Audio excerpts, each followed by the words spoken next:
லூக்கா 8ஆம் அதிகாரம். பின்பு அவர் பட்டணங்கள் தோறும் கிராமங்கள் தோறும் பிரயாணம் பண்ணி தேவனுடைய ராஜ்யத்துக்குரிய நற்செய்தியை கூறி பிரசங்கித்து வந்தார். 12 அவருடனே கூட இருந்தார்கள். அவர் பொல்லாத ஆவிகளையும் வியாதிகளையும் நீக்கி குணமாக்கின சில ஸ்திரீகளும் 7 பிசாசுகள் நீங்கின மகதலேனாள் எண்ணப்பட்ட மரியாளும் ஏரோதின் காரியக்காரனான கூசாவின் மனைவியாகிய யோவானாலும் சூசன்னாலும் தங்கள் ஆஸ்திகளால் அவருக்கு ஊழியம் செய்து கொண்டு வந்த மற்ற அநேகம் ஸ்திரீகளும் அவருடனே இருந்தார்கள். சகல பட்டணங்களிலுமிருந்து திரளான ஜனங்கள் அவரிடத்தில் வந்து கூடின போது அவர் உவமையாக சொன்னது, விதைக்கிறவன் ஒருவன் விதையை விதைக்க புறப்பட்டான். அவன் விதைக்கையில் சில விதை வழியருகே விழுந்து மிதியுண்டது. ஆகாயத்து பறவைகள் வந்து அதை பட்சித்து போட்டது. சில விதை கற்பாறையின் மேல் விழுந்தது. அது முளைத்த பின் அதற்கு ஈரம் இல்லாததினால் உலர்ந்து போயிற்று. சில விதை முள்ளுள்ள இடங்களில் விழுந்தது. முள் கூட வளர்ந்து அதை நெருக்கி போட்டது. சில விதை நல்ல நிலத்தில் விழுந்தது. அது முளைத்து 100 பலன் கொடுத்தது என்றார். இவைகளை சொல்லி கேட்கிறதற்கு காதுள்ளவன் கேட்க கடவன் என்று சத்தமிட்டு கூறினார். அப்பொழுது அவருடைய சீஷர்கள் இந்த உவமையின் கருத்து என்னவென்று அவரிடத்தில் கேட்டார்கள். அதற்கு அவர், தேவனுடைய ராஜ்யத்தின் இரகசியங்களை அறியும்படி உங்களுக்கு அருளப்பட்டது. மற்றவர்களுக்கோ அவர்கள் கண்டும் காணாதவர்களாகவும் கேட்டும் உணராதவர்களாகவும் இருக்கத்தக்கதாக அவைகள் உவமைகளாக சொல்லப்படுகிறது. அந்த உவமையின் கருத்தாவது, விதை தேவனுடைய வசனம். வழியருகே விதைக்கப்பட்டவர்கள் வசனத்தை கேட்கிறவர்களாய் இருக்கிறார்கள். அவர்கள் விசுவாசித்து இரட்சிக்கப்படாதபடிக்கு பிசாசானவன் வந்து அவ்வசனத்தை அவர்கள் இருதயத்திலிருந்து எடுத்து போடுகிறான். கற்பாறையின் மேல் விதைக்கப்பட்டவர்கள் கேட்கும்போது சந்தோஷத்துடனே வசனத்தை ஏற்றுக்கொள்ளுகிறார்கள். ஆயினும் தங்களுக்குள்ளே வேர் கொள்ளாதபடியினாலே கொஞ்ச காலம் மாத்திரம் விசுவாசித்து சோதனை காலத்தில் பின்வாங்கி போகிறார்கள். முள்ளுள்ள இடங்களில் விதைக்கப்பட்டவர்கள் வசனத்தை கேட்கிறவர்களாயிருக்கிறார்கள். கேட்ட உடனே போய் பிரபஞ்சத்துக்குரிய கவலையினாலும் ஐஸ்வர்யத்தினாலும் சிற்றின்பங்களினாலும் நெருக்கப்பட்டு பலன் கொடாதிருக்கிறார்கள். நல்ல நிலத்தில் விதைக்கப்பட்டவர்கள் வசனத்தை கேட்டு அதை உண்மையும் நன்மையுமான இருதயத்திலே காத்து பொறுமையுடனே பலன் கொடுக்கிறவர்களாய் இருக்கிறார்கள். ஒருவனும் விளக்கை கொளுத்தி அதை ஒரு பாத்திரத்தினாலே மூடவும் மாட்டான், கட்டிலின் கீழே வைக்கவும் மாட்டான். உள்ளே பிரவேசிக்கிறவர்கள் அதன் வெளிச்சத்தை காணும்படிக்கு அதை விளக்கு தண்டின் மேல் வைப்பான். வெளியரங்கமாகாத இரகசியமும் இல்லை, அறியப்பட்டு வெளிக்கு வராத மறைபொருளும் இல்லை. ஆதலால் நீங்கள் கேட்கிற விதத்தை குறித்து கவனியுங்கள். உள்ளவனவனோ அவனுக்கு கொடுக்கப்படும், இல்லாதவனவனோ அவன் தனக்குண்டென்று நினைக்கிறதும் அவனிடத்திலிருந்து எடுத்து கொள்ளப்படும் என்றார். அப்பொழுது அவருடைய தாயாரும் சகோதரரும் அவரிடத்தில் வந்தார்கள். ஜன கூட்டத்தினாலே அவர் அண்டையில் அவர்கள் சேரக்கூடாதிருந்தது. அப்பொழுது, உம்முடைய தாயாரும் உம்முடைய சகோதரரும் உம்மை பார்க்க வேண்டும் என்று வெளியே நிற்கிறார்கள் என்று அவருக்கு அறிவித்தார்கள். அதற்கு அவர், தேவனுடைய வசனத்தை கேட்டு அதின்படி செய்கிறவர்களே எனக்கு தாயும் எனக்கு சகோதரனுமாய் இருக்கிறார்கள் என்றார். பின்பு ஒரு நாள் அவர் தமது சீஷரோடு கூட படவில் ஏறி கடலின் அக்கறைக்கு போவோம் வாருங்கள் என்றார். அப்படியே புறப்பட்டு போனார்கள். படவு ஓடுகையில் அவர் நித்திரையாயிருந்தார். அப்பொழுது கடலிலே சுழல் காற்று உண்டானதால் அவர்கள் மோசமடையத்தக்கதாய் படவு ஜலத்தினால் நிறைந்தது. அவர்கள் அவரிடத்தில் வந்து, ஐயரே ஐயரே, மடிந்து போகிறோம் என்று அவரை எழுப்பினார்கள். அவர் எழுந்து காற்றையும் ஜலத்தின் கொந்தளிப்பையும் அதட்டினார். உடனே அவைகள் நின்று போய் அமைதல் உண்டாயிற்று.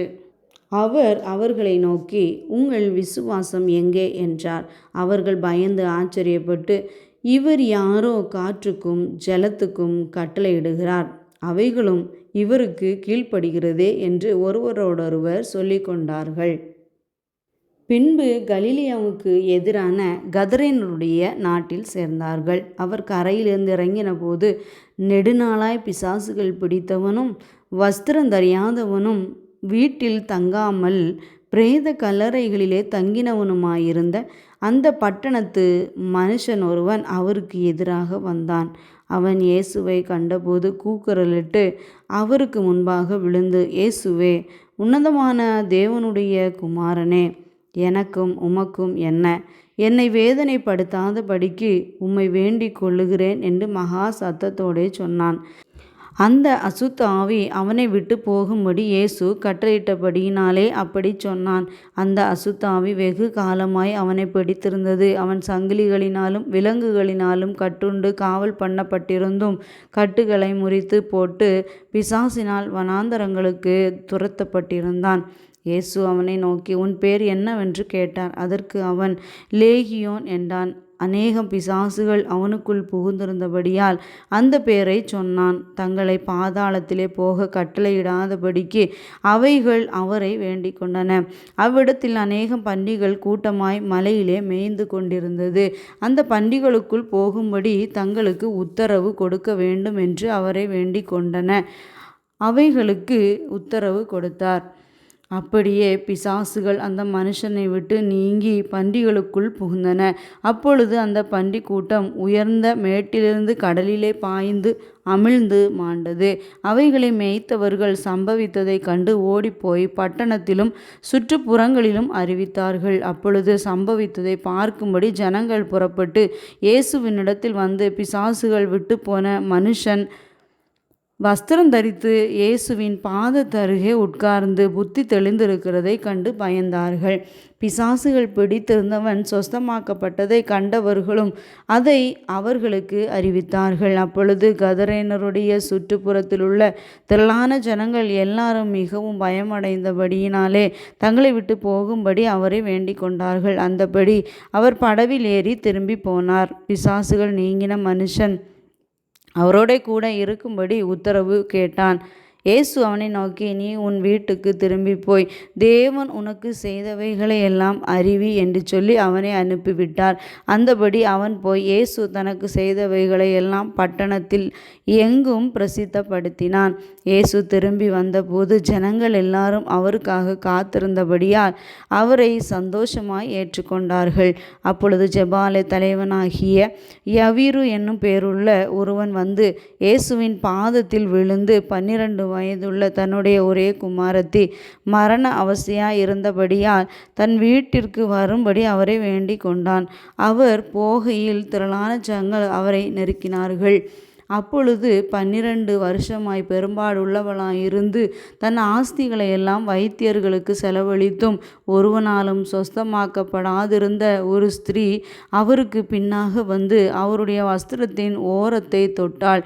உடனே அவளுடைய பெரும்பாடு நின்று போயிற்று. அப்பொழுது இயேசு, என்னை தொட்டது யார் என்று கேட்டார்.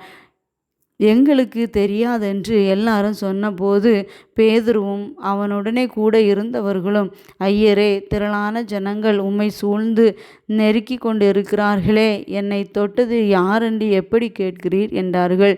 அதற்கு இயேசு, என்னிலிருந்து வல்லமை புறப்பட்டதை அறிந்திருக்கிறேன், ஆதலால் ஒருவர் என்னை தொட்டதுண்டு என்றார்.